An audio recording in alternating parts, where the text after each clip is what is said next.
स्वागत आप सभी का। आपके साथ मैं अब्दुल नबी हसन। झारखंड की राजनीति इस वक्त उबाल पर है। एक तरफ रांची के टाना भगत स्टेडियम में झारखंड मुक्ति मोर्चा का ऐतिहासिक 2 दिवसीय महा अधिवेशन होने जा रहा है, जो पार्टी के 50 वर्षों के इतिहास में सबसे बड़ा बताया जा रहा है। तो दूसरी तरफ बीजेपी ने इस मौके पर राजनीतिक मोर्चा खोल दिया है, लेकिन पहले झटका खुद बीजेपी को लग गया। पार्टी के पूर्व प्रदेश अध्यक्ष और संथाल परगना के कद्दावर आदिवासी नेता ताला मरांडे ने पार्टी को छोड़ दिया। सीधे हेमंत सोरेन की मौजूदगी में झारखंड मुक्ति मोर्चा को ज्वाइन कर लिया। बोरिया से 2 बार विधायक रह चुके और 2024 लोकसभा चुनाव में राजमहल से बीजेपी उम्मीदवार रहे मरांडे को पार्टी ने इस बार दरकिनार कर दिया था। वही नेता झारखंड मुक्ति मोर्चा के लिए आदिवासी विस्तार की नई चाबी बन सकते हैं। हेमंत सोरेन, जो इस बार महाअधिवेशन में दोबारा कार्यकारी अध्यक्ष बनाए जाने जा सकते हैं, अब पार्टी को सिर्फ झारखंड तक सीमित नहीं रखना चाहते। बिहार, बंगाल, उड़ीसा, छत्तीसगढ़ और पूर्वोत्तर राज्यों में झारखंड मुक्ति मोर्चा के विस्तार की रणनीति महाअधिवेशन में तय की जा सकती है। जंगल, जल, जमीन और जमीन रेस्टोरेशन एक्ट और आदिवासी हकों पर कई प्रस्ताव आने वाले हैं, लेकिन इस बीच बीजेपी ने भी अपने सियासी तीर छोड़ दिए हैं। बांग्लादेशी घुसपैठ को लेकर पार्टी ने झारखंड मुक्ति मोर्चा पर आदिवासी हितों की अनदेखी का आरोप लगा दिया और मांग की है कि झारखंड मुक्ति मोर्चा अपने महाअधिवेशन में बांग्लादेशी घुसपैठ के खिलाफ प्रस्ताव को पारित करे। यानी कि एक तरफ ताला मरांडे का झारखंड मुक्ति मोर्चा में जाना बीजेपी के लिए झटका है, तो दूसरी तरफ घुसपैठ जैसे संवेदनशील मुद्दे को उछालकर भारतीय जनता पार्टी झारखंड मुक्ति मोर्चा को घेरना चाहती है। लेकिन सवाल यही है कि क्या अब झारखंड की राजनीति आदिवासी अस्मिता और राष्ट्रीय पहचान के बीच नए रास्ते की तरफ बढ़ रही है? आज दरअसल चर्चा इसी पर करेंगे, लेकिन उससे पहले झारखंड सरकार में मंत्री रहे, क्या कुछ कह रहे हैं, जरा सुनिए इस अधिवेशन को लेकर। महाअधिवेशन ही बड़ा फैसला ले जाता है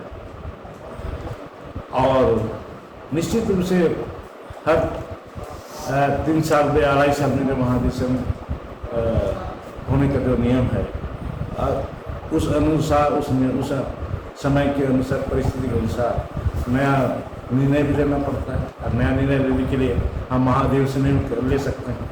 इसलिए महाधिवेशन में तो नए नई चीज़ों सामने में आती है, जो महाधिवेशन में आमतौर पर सहमति बनती है, वैसे नियम को हम पास करते हैं और लागू हो जाता है। एक सबसे बड़ा सवाल, आखिरी सवाल यह है कि सियासत के गलियारों में ये चीज़ें आ रही हैं कि कल्पना जी को एक बड़ी जिम्मेदारी मिलने जा रही है, क्या इस पर कहना चाहेगा? नहीं, ये तो महाधिवेशन तय करेगा। महाधिवेशन तो हमारे महाधिवेशन तय करेगा, मैंने किसको कहाँ हम कौन क्या सा जिम्मेवारी देंगे। अब महाधिवेशन में तो नया जिम्मेवारी मिलता है सबको। अब हमारा केंद्रीय अध्यक्ष है, उनको महाधिवेशन में द्वारा हम केंद्रीय अध्यक्ष बनाएंगे, महासचिव बनाएंगे, पदाधिकारी बनाएंगे, सबको नया रूप नए से ही जिम्मेवारी दी मिलता है महाधिवेशन में।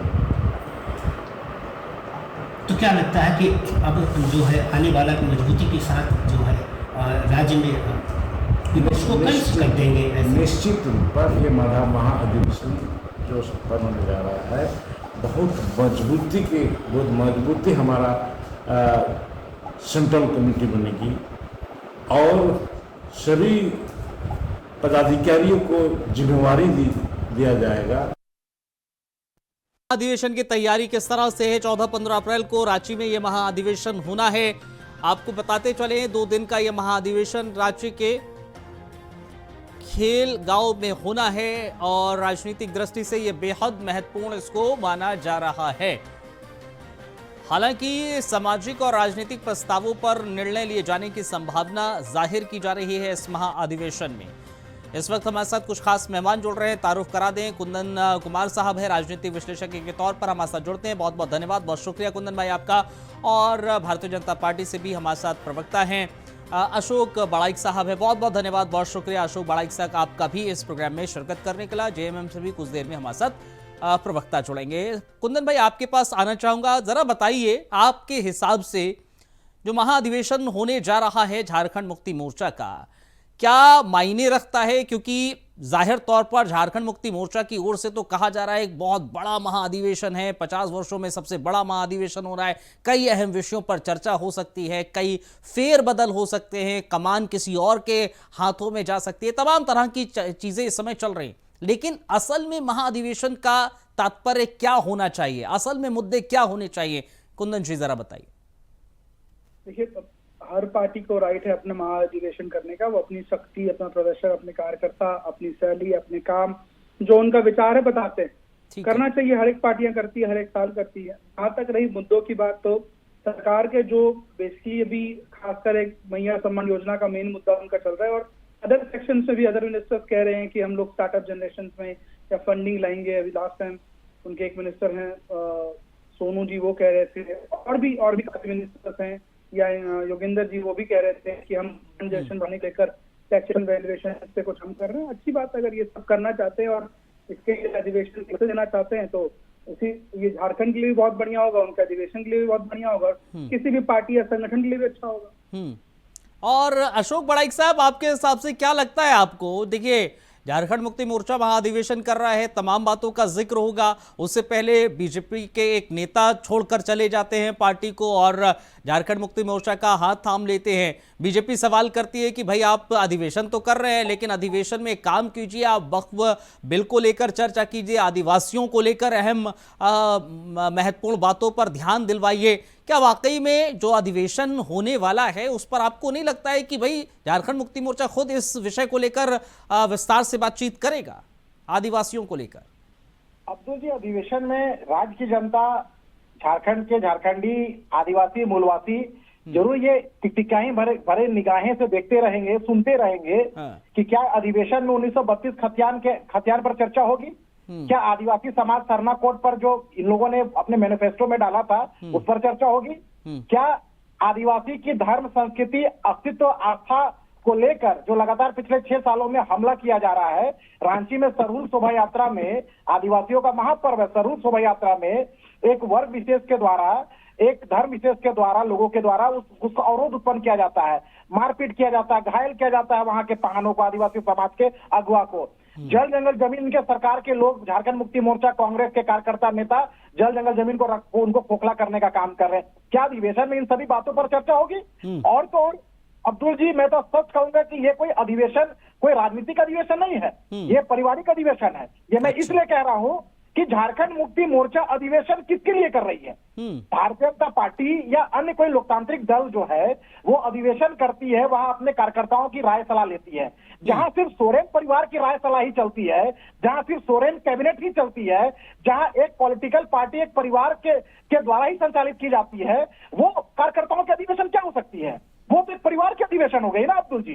तो इसीलिए हम तो स्पष्ट कहेंगे कि अधिवेशन कार्यकर्ताओं के लिए सिर्फ आईवास है, राज्य की जनता के लिए एक आईवास है, ये परिवार की लोगों की अधिवेशन है। वहां जो हेमंत सोरेन जी बोलेंगे वही निर्णय होगा, वहां जो कल्पना सोरेन जी बोलेंगे वही निर्णय होगा, वहां जो बसंत सोरेन बोलेंगे वही निर्णय होगा। तो ये कोई अधिवेशन का कोई मतलब नहीं है। चलिए ठीक है, हमारे साथ बैठकर भी अधिवेशन हो सकता था। ठीक है, डॉक्टर नीलम हमारे साथ जुड़ गई हैं, झारखंड मुक्ति मोर्चा की प्रवक्ता है। स्वागत कर रहा हूं डॉक्टर नीलम, आपका भी बहुत बहुत धन्यवाद, बहुत शुक्रिया हमें ज्वाइन करने के लिए। बीजेपी कह रही है कि ये जो अधिवेशन है सिर्फ एक परिवार का अधिवेशन है, हेमंत सोरेन का अधिवेशन है और वह उन्हीं की चलेगी सिर्फ, ये झारखंड की जनता के लिए, पार्टी के लिए कुछ नहीं है।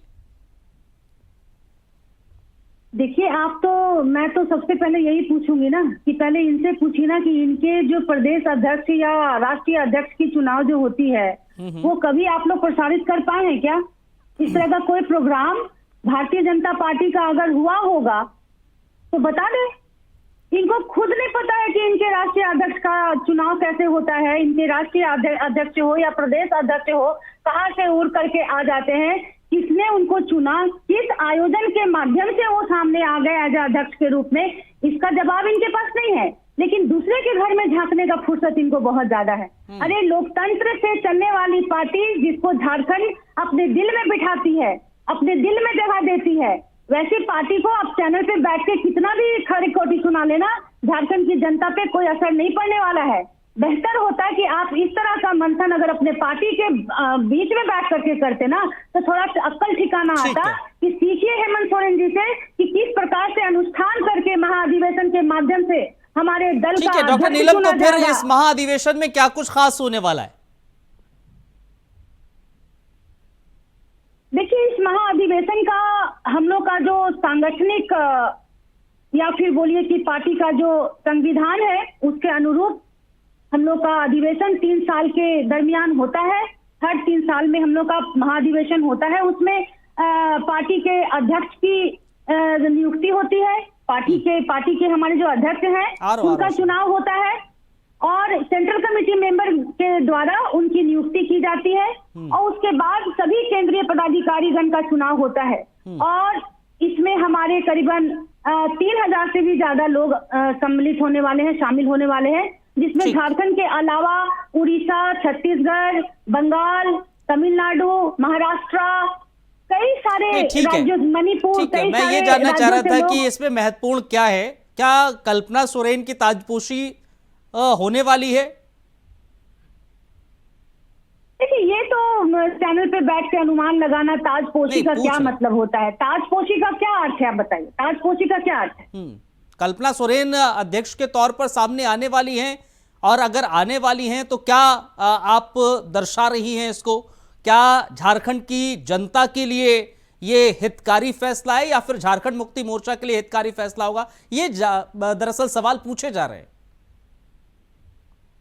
देखिए, जाहिर सी बात है, जिस प्रकार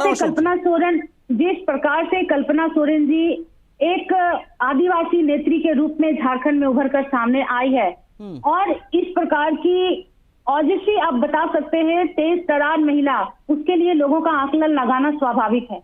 लेकिन ये यहाँ चैनल पे बैठ के मैं नहीं बोल सकती हूँ। ये वहाँ पे अधिवेशन में ही तय होगा कि कौन अध्यक्ष बनेगा, कौन अध्यक्ष नहीं बनेगा। अशोक जी बोलिए, क्या कहना चाह रहे हैं? बनेंगे कि हेमंत सोरेन जी बनेंगे कि कोई और बनेगा कि गुरु जी ही यथावत बने रहेंगे, ये तो अधिवेशन में तय होगा ना। यहाँ पे आकलन लगाने वाली तो कोई बात नहीं है। नहीं, ठीक है, आप प्रवक्ता हैं तो सवाल तो बनता ही है और आप जवाब बाखूबी दे सकती हैं, आप ये भी जानते हैं। चलिए अशोक बोलिए, क्या कहना चाह रहे हैं आप? सवाल मेरे प्रश्नों का जवाब नीलम मिश्रा जी ने बखूबी दिया है। देखिए, मैं तो वही पूछ रहा हूँ ना, ये परिवार की है। अभी देखिए क्या बोली है कि कल्पना, अरे आप जोहर मांझी को अध्यक्ष बनाइए ना, आप लुइस मरांडी जी को अध्यक्ष बनाइए। जोबा मांझी जी पार्टी के पुरानी कार्यकर्ता है, नेत्री है, सांसद है, कई बार मंत्री रही है, अनुभव है। कल्पना सोरेन जी तो अभी तुरंत वो विधायक बनी है, पार्टी का कोई अनुभव नहीं है। आप लेकिन डॉक्टर नीलम मिश्रा जी भी अगर झारखंड मुक्ति मोर्चा की केंद्रीय अध्यक्ष बनेगी तो मैं व्यक्तिगत रूप से मैं उनका बधाई दूंगा और मैं मिठाई 101 मिठाई लड्डू बांटूंगा, 101 केजी का लड्डू भी बांटूंगा कि सोरेन परिवार से बाहर डॉक्टर नीलम मिश्रा को झारखंड मुक्ति मोर्चा ने केंद्रीय अध्यक्ष बनाने का काम किया है। मैं दीदी का स्वागत करूंगा, मैं भारतीय जनता पार्टी के अगेंस्ट जाकर मैं इनका स्वागत करूंगा और रांची में पूरा मिठाई बांटने का काम करूंगा। लेकिन ये चैनल में बैठकर ये बोल नहीं सकते हैं दीदी, नीलम दीदी, कि वो अध्यक्ष बन सकते हैं, क्योंकि वो पद, वो जो एकल पद है ना अब्दुल जी, वो सिर्फ सोरेन परिवार के लिए है। वो शिबू सोरेन जी रहेंगे, वो हेमंत सोरेन जी रहेंगे, कल्पना सोरेन जी रहेंगी, पसंद सोरेन जी रहेंगी, तो परिवार की पद है ना। ठीक है, वो मैं उस पर आऊंगा नीलम जी आऊंगा। कुंदन जी जरा बताइए, जो देखिए नीलम जी जिस सवाल का, ठीक है, नीलम जी जिस सवाल से बचना चाह रही थी, अशोक जी उस पर पूरी तरीके से बोल रहे हैं, क्या लग रहा है आपको कुंदन साहब? देखिए, बात जहां तक संगठन की है, पार्टी की है, अशोक भाई साहब जो बात कह रहे हैं या नीलम दीदी जो बात करी, अपने संगठनों के आधार पर बात कर रहे हैं। मैं किसी के संगठन के प्रस्पेक्टिव पे बोल नहीं सकता हूँ। आप मुझे राजनीतिक विशेषज्ञ के तौर पर अन्य मुद्दों पर हमसे हमेशा बोलते हुए देखेंगे, तो मैं हमेशा ये बोलता हूँ जो भी एक टेक्निकल पॉइंट होता है या डेटा होता है, पर इसमें मैं क्या बोलूँ। इसमें अगर कोई पार्टी अपने संगठन के आधार पर किसको राष्ट्रीय अध्यक्ष बनाती है, किसको प्रदेश अध्यक्ष बनाती है, उसको वोट का खामियाजा होता है, बेनिफिट होता है, लॉस होता है, ये उनके पर्सनल थॉट्स पे है। इस पे मेरी राय जानी मुझे नहीं लगता है कि सही होगा। नहीं, सवाल आपसे ये था कि आपको क्या लगता है कि अगर कल्पना सोरेन का जो जिक्र कर रहे हैं, अशोक भाई भी कर रहे हैं कि भाई कल्पना सोरेन को अगर अध्यक्ष पद दिया जाता है तो क्या ये वंशवाद को आगे बढ़ाने वाली बात है, जिस ओर अशोक भाई इशारा कर रहे हैं? क्योंकि डॉक्टर नीलम अभी उस बात से बचती हुई नजर आ रही है, कह रही कि हाँ अगर देखिए बात अगर अब्दुल जी वंशवाद की कहेंगे तो सभी पार्टियों में है, भारतीय जनता पार्टी में भी ये है, कांग्रेस में भी ये है, और ये बात है झारखंड में भी ये देखने को मिला है कि एक भाई सांसद है, दूसरा विधायक है, एक भाई सांसद है तो पत्नी लड़ रही है विधायक का चुनाव, उसका भाई भी लड़ रहा है विधायक का चुनाव, उसका चचेरा भाई भी लड़ रहा है, मौसा भी लड़ रहा है, चाचा भी लड़ रहा है। तो ऐसा भी देखने को मिला, ठीक है। इसी विधानसभा में मिला है। ठीक है डॉक्टर ठीक है, नीलम तो मिश्रा, अगर- ठीक डॉक्टर नीलम मिश्रा, एक चीज बताइए, महाअधिवेशन जिस तरह से हो रहा है, क्या अब आने वाला जो झारखंड मुक्ति मोर्चा का प्लान सिर्फ झारखंड तक सीमित ना होना, आगे नेशनल लेवल पर जाने की कोशिश अब होने वाली है, ये माना जाए? क्योंकि कहा जा रहा है कि इस अधिवेशन में और तमाम तरह के मुद्दों को उठाया जाएगा और उसके बाद उनको आगे लेकर जाया जाएगा। जी बिल्कुल, देखिए एक पार्टी जब अपने राज्य में मजबूत होती है तो जाहिर सी बात है कि वो, और अगर वो देखती है कि पूरे देश में उनकी पकड़ है और पूरे देश में एक आदिवासी नेता के रूप में अब हमारे हेमंत सोरेन जी उभर चुके हैं। अभी हाल ही में देखे होंगे कि 100 मजबूत लोगों में, सशक्त लोगों में हेमंत सोरेन जी का भी नाम आया है। और जिस प्रकार से एक आदिवासी नेता के रूप में वो अपनी सारे कर्तव्यों का निर्वहन करते हुए झारखंड में एक बुलंद सरकार बनाने का जो काम किया है, सशक्त सरकार बनाने का जो काम किया है, इतने अड़चनों के बाद भी, दिक्कतों के बाद भी सेंट्रल गवर्नमेंट मतलब केंद्र की सरकार के द्वारा जिस प्रकार से हमेशा अड़चने लगाई गई, आप लोग सब देख रहे होंगे। इसलिए देखिए, कोई भी पार्टी अपना विकास चाहती है, कोई भी पार्टी आगे की ओर बढ़ना चाहती है। निश्चित रूप से जिस प्रकार से हमारा संगठन अन्य राज्यों में भी है, हम लोग उस पर जरूर काम करेंगे ताकि एक राष्ट्रीय पार्टी के रूप में हम लोग उभर कर अब सामने आए। लेकिन क्या ये नहीं लगता है डॉक्टर नीलम, क्या ये नहीं लगता है कि जो आदिवासी हितों का जिक्र कर रहे हैं, क्या वाकई में क्या बिहार में अब्दुल जी, बिहार में नीलम दीदी से पूछिए, क्या राष्ट्रीय जनता दल इनको गठबंधन में स्वीकार करेगी और सरकार में शामिल करेगी? क्या इनको टिकट देगी? आदिवासी बहुत हैं बिहार में, बगल वाली सीट में भी आरजेडी के साथ इनका गठबंधन रहता है। लास्ट टाइम भी इनका गठबंधन नहीं हुआ था, तो क्या होगा गठबंधन इस बार? ये ना कहें कि बेसिकली वो तो बात की बात है या पार्टी या संगठन तय करेगी, क्योंकि जब आरजेडी को हमेशा शामिल करते हैं, जो कि राष्ट्रीय जनता दल झारखंड के परिप्रेक्ष्य में कहीं पूर्ण पार्टी के रूप में आता भी नहीं है, फिर भी झारखंड मुक्ति मोर्चा का ज्यादा समर्थन होना चाहिए आदिवासी पार्टी के तौर पर बिहार पे, क्योंकि ट्राइबल सेक्शन का बहुत बड़ा वोट बैंक है, जो कि झारखंड बॉर्डर्स के इनिशिएशन भी पूरा करता है। ठीक है, और बंगाल चुनाव में भी। ठीक है डॉक्टर नीलम मिश्रा, इसका जवाब दीजिए। बंगाल चुनाव में और झारखंड चुनाव में दोनों, बिहार चुनाव में दोनों आसपास हैं। हाँ। इनको ममता बनर्जी को भी ये लोग काफी सम्मान के साथ 2 सीटों में लास्ट टाइम लड़वाया भी था, तो क्या मिलेगा वो सम्मान झारखंड के आदिवासियों को दूसरे राज्यों में? डॉक्टर नीलम मिश्रा, देखिए सबसे पहले तो कोई भी संगठन अपने आप को पहले मजबूत करती है, उसके बाद ही गठबंधन में कौन से राज्य में कहां पर हमको सीट मिलेगा नहीं मिलेगा, चुनाव में हमारी क्या भूमिका होगी, ये तो बात की बात है। हमारी पार्टी अपने आप में कितनी मजबूत है, हमारी पार्टी अपने आप में मतलब एक क्षेत्रीय पार्टी के रूप में झारखंड में कितनी मजबूत है, ये तो हम लोग साबित कर चुके हैं। इसलिए अपने शक्ति का विस्तार करते हुए, पार्टी की शक्ति का विस्तार करते हुए निश्चित रूप से हम लोग कि क्या राजद को आपने दिया कि राजद आपको देगी या नहीं देगी, सीधा एक हाँ या ना में बता दीजिए कि राजद को इतने सालों से आप मौका देते हैं कि राजद देगी, मंत्रिमंडल बना रहे हैं, इतनी सीटों में चुनाव लड़वा रहे हैं, उनकी पार्टी इतनी मजबूत भी नहीं है। सब लोग जानते हैं कि जेएमएम ने ही मजबूत किया है राजद को यहाँ पे, तो क्या जेएमएम को राजद मजबूत करेगी बिहार में? क्या लगता है आपको? मैं वही तो कह रही हूँ ना कि यहाँ पे बैठ करके भविष्यवाणी करने से तो नहीं होता है, सारे चीज को पकड़ के उतारने के लिए फिर आप हमको बोलने ही नहीं दे रहे हैं। आप सुनिए तो सही मैं क्या बोलना चाह रही हूँ, मेरा क्या मंतव्य है, आप सुनिए तो सही। मैं ये कह रही हूँ कि यहाँ पर बैठ करके भविष्यवाणी कर देना कि राजद के साथ हमारा बिहार में क्या होगा और ममता दीदी के साथ बंगाल में क्या होगा। मैं कौन होते हूँ यहाँ बैठ करके आकलन करने वाले, और आप कौन होते हैं यहाँ पर बैठ करके एक लाइन से स्टेटमेंट दे देने वाले? ये तो बात की बात है ना, हम लोग अपनी परिकल्पना को यहाँ पे रख रहे हैं, हम लोग अपने भविष्य के विचारों को, हमारा जो प्लान है उसको रख रहे हैं। ठीक है डॉक्टर नीलम, होते हैं कहाँ तक इस बात को लेकर, चलिए वो बात अलग हो गई, चलिए ठीक है, गठबंधन की बात अलग हो गई। डॉक्टर नीलम मिश्रा, गठबंधन की बात अलग हो गई। जो बीजेपी सवाल कर रही है, मैं वो पूछना चाह रहा हूं आपसे। भारतीय जनता पार्टी कह रही कि महाअधिवेशन चलिए आप कर रहे हैं, बहुत अच्छा अधिवेशन कर रहे हैं, बड़ा अधिवेशन कर रहे हैं, लेकिन क्या वाकई में अधिवेशन में आदिवासियों के हितों के मुद्दे उठाए जाएंगे? वक्फ बिल को लेकर क्या एक्चुअल में बातचीत होगी? झारखंड में किस तरह से उसको लाना है, नहीं लाना है? आदिवासियों के हित को लेकर क्या कदम उठाए जा रहे हैं सरकार की ओर से? ये सवाल उठ रहे हैं, ये पूछे जा रहे हैं, तो उसका जवाब क्या है मैम? देखिए, सवाल उठना लाजमी है, और सवाल कौन उठाता है? सवाल वही लोग उठाते हैं, भाजपा के लोग, जिन्होंने आज तक झारखंड को लूटने का काम किया है। झारखंड अलग राज्य बनते ही जो सरकार पे हमेशा काबिज रहा 16-17 वर्षों तक, और किस प्रकार से झारखंड को लूटा गया, और आज वही सवाल उठा रहे हैं। क्यों? अगर वो आदिवासियों के हित के लिए काम किए रहते तो क्या आज इनकी ये दशा होती? क्या इनको झारखंड के लोग उठा करके बाहर फेंकने का काम करते 2-2 बार? तो जिसको झारखंड के लोग खुद पसंद नहीं करते, तो आप समझ सकते हैं कि किस प्रकार से आदिवासी माहौल में, आदिवासी समुदाय में इन लोगों की पकड़ है, या लोग कितना चाहते हैं। आप अभी देखे होंगे जितने भी एसटी रिजर्व सीट है, सभी जितने भी एसटी रिजर्व सीट है, उन सारी सीटों को इन लोगों ने गंवाया है, वो सारा सीट इन लोगों ने खोया है। उसके बाद भी आदिवासी हित की बात, अगर हेमंत सोरेन जी आदिवासी हित की बात नहीं करते तो आज आदिवासी सहित पूरा झारखंड के अशोक जी जवाब दीजिए। और मैं एक बात बोलना चाहती हूँ, मेरी बात को जरा सा सुन लीजिए। ये लोग आदिवासी हित की बात कहते हैं ना, अभी का बजट आप देखिएगा, उसमें आदिवासी मतलब अनुसूचित जाति के लिए जो बजट था उसको कम करके किस प्रकार से 3,500 करोड़ तक ला करके समेट दिया गया, जहाँ पर अभी 10 वर्षों में 10 लाख करोड़ तक होना चाहिए था। ठीक है अशोक भाई बोलिए जरा, आप लोग जो सवाल कर रहे हैं बजट में कहीं भी आदिवासियों की हित की चर्चा। डॉक्टर नीलम, काफी वक्त आपको दे दिया मैंने। डॉक्टर अशोक बड़ा बोलिए जरा, आप लोग जो सवाल कर रहे हैं उसका जवाब दे रही हैं। संशोधन कानून लेकर आया है, और झारखंड के लिए यह महत्वपूर्ण कानून है। इसलिए महत्वपूर्ण कानून है अब्दुल जी, क्योंकि यहाँ पर यह 5th शेड्यूल स्टेट है, गवर्नर राष्ट्रपति का कस्टोडियन ही होता है, और यहाँ छोटानागपुर टेंडेंसी एक्ट और Santhal Pargana tendency act already यहाँ आच्छादित है।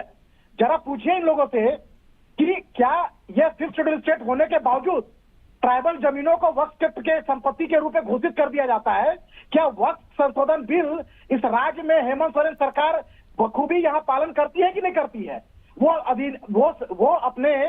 पार्टी के कार्यक्रम में, अधिवेशन में इस बात को लेकर चर्चा करेंगे क्या कि जो मोदी सरकार ने, भारत सरकार ने वक्फ संशोधन अधिनियम कानून जो लेकर आए हैं, वो झारखंड के लिए ऐतिहासिक बिल साबित होगा यहाँ के आदिवासियों के जमीन की रक्षा करने के लिए। ठीक है, क्या नीलम मिश्रा जी इस डिबेट में बैठकर बोल सकती है कि वक्फ कानून को ये इंप्लीमेंट करेगी इस राज्य में? ठीक है, इसका जवाब दीजिएगा। कुंदन जी भी कोई सवाल करना चाह रहे हैं। ठीक है कुंदन भाई आप बोलिए, फिर नीलम जी के पास जाऊंगा मैं जवाब लेने। बात ऐसा है कि अशोक भाई ने आधा बात कह दिया था। 5th शेड्यूल एक्ट है, उसका ट्रिब्यूनल लैंड एक्ट भी है। ट्रिब्यूनल लैंड एक्ट पे भी आदिवासियों को वक्त से जमीनों का बहुत बेनिफिट होगा।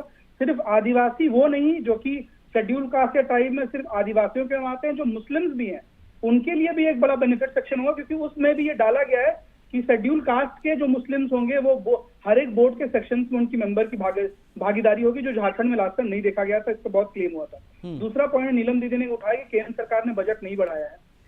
केंद्र सरकार ने 2014 से लेके बेसिकली करीबन 300 गुना बजट बढ़ाया है ट्राइबल एक्ट का, ट्राइबल मिनिस्ट्री का, वरना उससे पहले की बजट आप देखेंगे तो 300 करोड़, 155 करोड़, उसके पिछले का देखेंगे तो 111 करोड़। ठीक है, ट्राइबल सेक्शन की पहली यूनिट ऑफ सेक्शन जो बनाया गया था कि पूरे इंडिया में ट्राइबल यूनिट जनरेशन किया जाएगा, वो अर्जुन मुंडा जी के मिनिस्ट्री में बनाया गया था।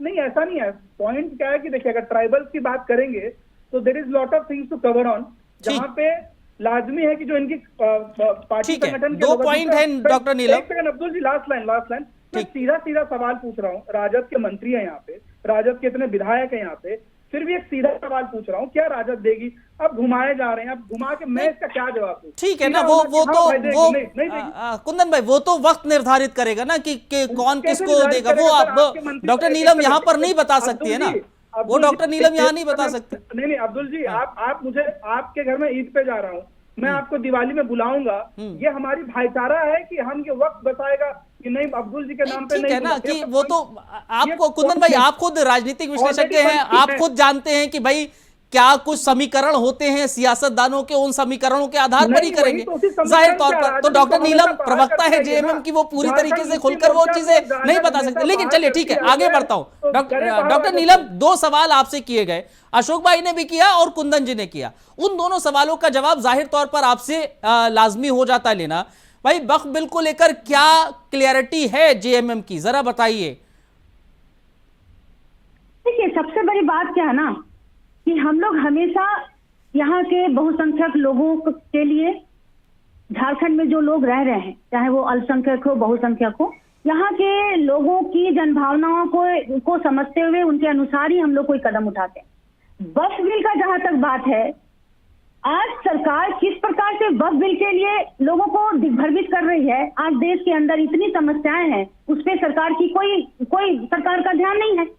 आज आप बताइए कि सहारा के लोगों को किस प्रकार से बेसहारा कर करके उसको सड़क पे उतार दिया गया, उस पर सरकार की ध्यान नहीं है। इसी प्रकार से देखिए, किसान बिल आकर के सारे किसानों को सड़क पे खड़ा कर दिए, नाचने से किसान का बिल वापस ले लेते हैं। तो इन लोग का देखिए क्या है कि जन मुद्दा से इनको दूर दूर तक कोई संपर्क नहीं है। आज देश किस ओर जा रहा है, महंगाई किस चरम पे पहुंच रहा है, लोग बेरोजगार हो रहे हैं, सरकारी नौकरियां नहीं है, प्राइवेट कंपनियों से लोगों को निकाला जा रहा है। आज देश का रुपया 100 का आंकड़ा टच करने जा रहा है। सरकार का क्या रुख है? सरकार का क्या रुख है? सरकार का क्या रुख है वक्फ बिल को लेकर? मैं वक्फ बिल पे ही बता रही हूँ। हमारी सरकार डिक्टेटरशिप पे नहीं चलती है, हमारी सरकार जनभावनाओं से चलती है। हमारी सरकार अबुआ सरकार है, यहाँ की लोगों की सरकार है। अशोक भाई 30 सेकंड है आपके पास। फेल करके किसी भी बिल का हम लोग समर्थन नहीं बोलिए। हमारी जनभावना सर्वोपरि है। जनभावना के हिसाब से हमारी सरकार कदम उठाती है। ये आदिवासियों के अस्तित्व संस्कृति खत्म करने वाली सरकार है। ये मैं इसलिए बोल रहा हूँ कि रांची में सरना स्थल को लेकर आदिवासी हजारों लाखों की तादाद में संघर्ष कर रहे हैं सड़क पर उतर के, लेकिन मुख्यमंत्री जी आदिवासी समाज के व्यक्ति होने के बावजूद, अब वह सरकार चलाने के बावजूद इतनी फुर्सत नहीं है अब्दुल जी कि वो आदिवासी समाज के साथ वार्ता करे, संवाद ठीक है। करे। अब ये देखना होगा अशोक भाई और नीलम जी और कुंदन भाई, बहुत बहुत शुक्रिया आप तीनों का, बहुत बहुत शुक्रिया आप तीनों का हमें ज्वाइन करने के लिए। अब देखना होगा महाअधिवेशन में जो आप लोगों ने पॉइंट रेज किए हैं, उन पॉइंटों पर बात होती है पॉइंट्स पर या नहीं होती है। वक्फ बिल को लेकर बात होती है, आदिवासियों को लेकर क्या कुछ चर्चाएं होती हैं, वाकई में हेमंत सरकार आदिवासियों के हितों पर बात करेगी या नहीं करेगी, ये भी बड़ा अहम विषय है महाअधिवेशन को लेकर। फिलहाल इस खास पेशकश में इतने, एक छोटा सा हम ब्रेक ले रहे हैं, ब्रेक के उस पर खबरों का सिलसिला जारी है। बने रहिए आप इंडिया वॉइस के साथ।